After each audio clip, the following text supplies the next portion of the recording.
his garden and found an empty place. He then looked down upon the earth and saw your tired face. He put his arm around you and lifted you to rest. God's garden must be beautiful. He always takes the best. He saw that you were suffering. He knew you were in pain. He knew you would never get well on earth again. He saw the road was getting rough and hills were hard to climb. So he closed your weary eyelids and whispered, "Peace be thine." It broke my heart to lose you, but you didn't go alone. For part of me went with you the day God called you home. Barbara Lee Oakley was born on January the 11th, 1941 in Roseville, California, to Raymond and Mary Jean. She was the second of two children. Her older brother's name was Raymond. Her family moved to Roseville and then to San Bernardino before moving to the 25-acre ranch on Mount Vernon Road. The ranch has been with the family and in the family since the 1890s. Barbara attended Mount Vernon School, red schoolhouse along Highway 116. She grew up as a farm gal, feeding chickens and cows and playing on the family ranch. She had a white horse named Cricket that she actually rode in the Sebastopol Apple Blossom Parade. When Barbara was 12, tragedy struck this family. And the rain came down. Tragedy struck, and Barbara's brother, who was 16, was horrifically killed in a car accident.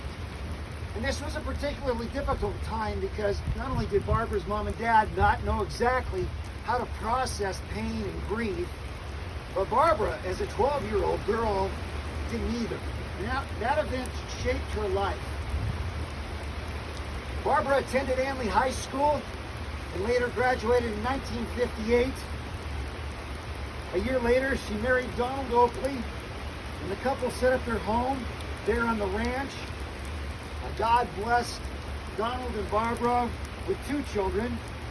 First came Corey in 1965, and then later Jamie in 1969. The kids remember Barbara being an amazing mom. She was always there for them. She was a great cook. She prepared most of their meals from the vegetables and the meat that the property, the farm, produced itself.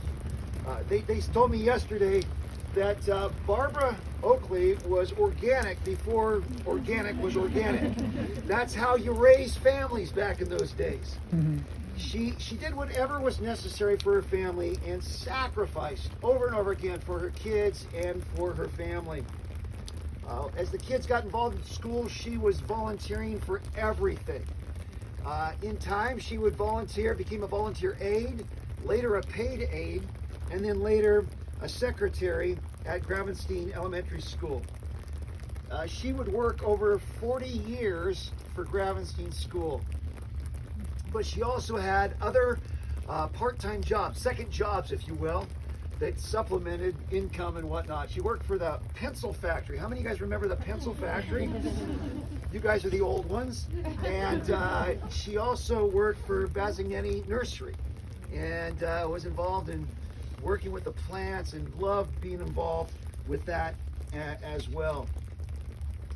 In 2004, Barbara's life was changed forever with the birth of her one and only granddaughter.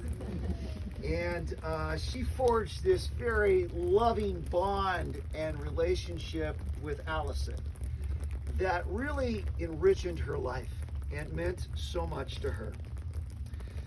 Barbara cared for, attended, and lovingly maintained the ranch by herself since 1988. She loved cutting grass, the riding lawnmower. She loved planting trees and plants and flowers. And many of us today came in jeans. I know that I don't normally wear jeans to a funeral, but I did today because she wore jeans everywhere she went. She loved her jeans. But she also liked to buy nice clothes. And she liked shiny shoes and warm coats. And she liked being put together. Barbara was diagnosed with breast cancer in 2016. And later, shortly thereafter, was also diagnosed with lung cancer. She was able to beat those. A few years ago, diagnosed with pancreatic cancer. A few weeks ago, I reached out and I spoke with Barbara. And we spoke about the process of dying and even death itself. And one of the things that she said to me was that she was ready.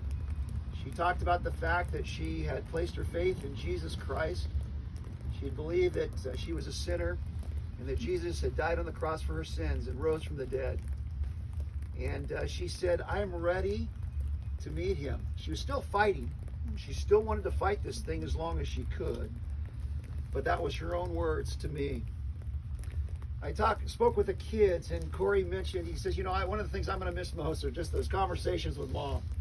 Wrapping it up at the end of the day, debriefing, talking about things. And Jamie was sharing with me just how much she enjoyed talking about spiritual things with her mom. That many times after church service or hearing a sermon, she would want to talk about God and the relationship that they had with him.